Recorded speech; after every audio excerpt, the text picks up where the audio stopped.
et avec votre esprit. Évangile de Jésus-Christ selon saint Matthieu. Gloire à toi, Seigneur. En ce temps-là, Jésus disait : Malheureux êtes-vous, scribes et pharisiens hypocrites, parce que vous ressemblez à des sépulcres blanchis à la chaux. À l'extérieur, ils ont une belle apparence, mais l'intérieur est rempli d'ossements et de toutes sortes de choses impures. C'est ainsi que vous, à l'extérieur, pour les gens, vous avez l'apparence d'hommes justes, mais à l'intérieur, vous êtes plein d'hypocrisie et de mal. Malheureux êtes-vous, scribes et pharisiens hypocrites, parce que vous bâtissez les sépulcres des prophètes, vous décorez les tombeaux des justes et vous dites : si nous avions vécu à l'époque de nos pères, nous n'aurions pas été leurs complices pour verser le sang des prophètes. Ainsi vous témoignez contre vous-même, vous êtes bien les fils de ceux qui ont assassiné les prophètes. Vous donc mettez le comble à la mesure de vos pères. Acclamons la parole de Dieu. Louange à toi, Seigneur Jésus.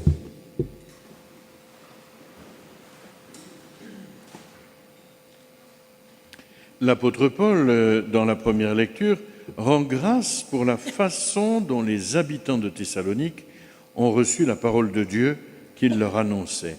Ils ne l'ont pas accueillie comme une parole d'homme, mais comme la parole de Dieu à l'œuvre, une parole efficace parce que divine, et pas un simple discours qui est là pour plaire. Et c'est là toute la différence avec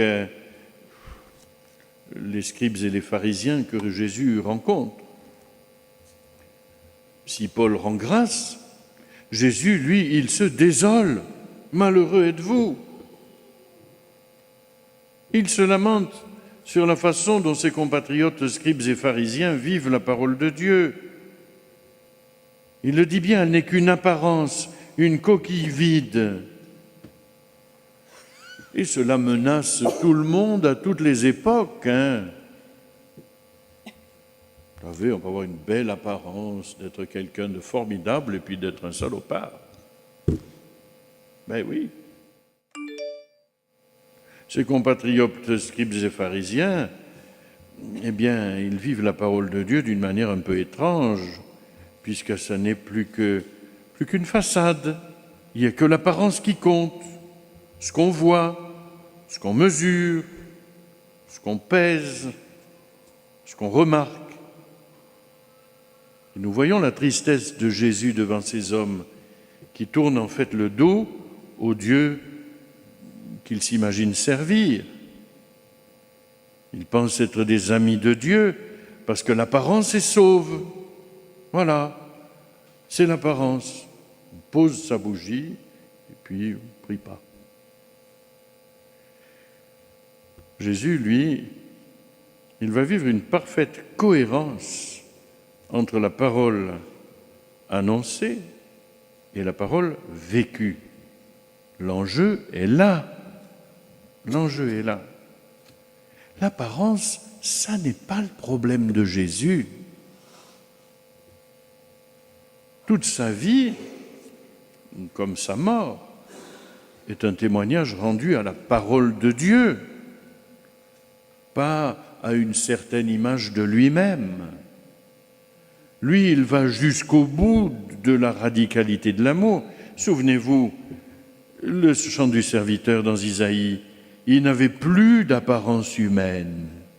Ce n'est pas l'apparence.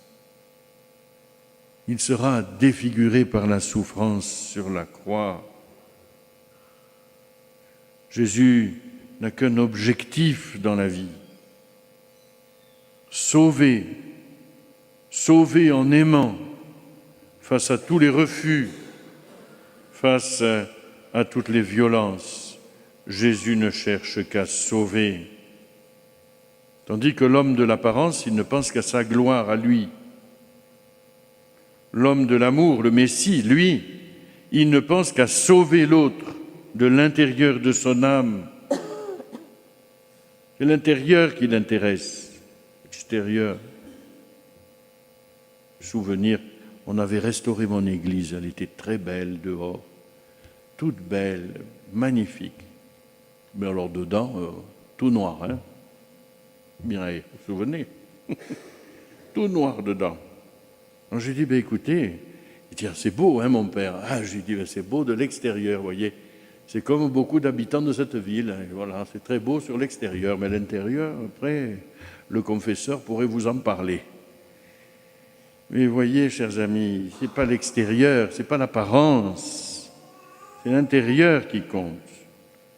Nous voyons bien le chemin de vérité que Jésus nous offre.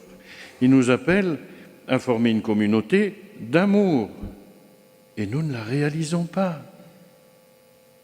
L'hypocrisie nous menace toujours.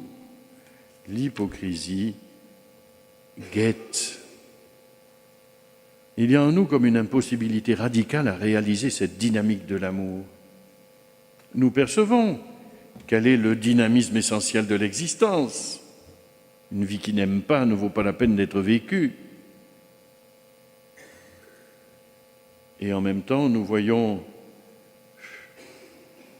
la plus profonde détresse de notre âme, notre incapacité à entrer dans ce mouvement de vérité. C'est pourtant cela que Jésus nous demande. Un témoignage rendu à la vérité de l'Évangile, pas à son apparence. Nos communautés chrétiennes sont pourtant le lieu unique où l'amour infini de Dieu nous est offert. Encore faut-il accepter que cet amour nous dépouille de toute suffisance hypocrite, de tout moralisme égocentrique, bien souvent.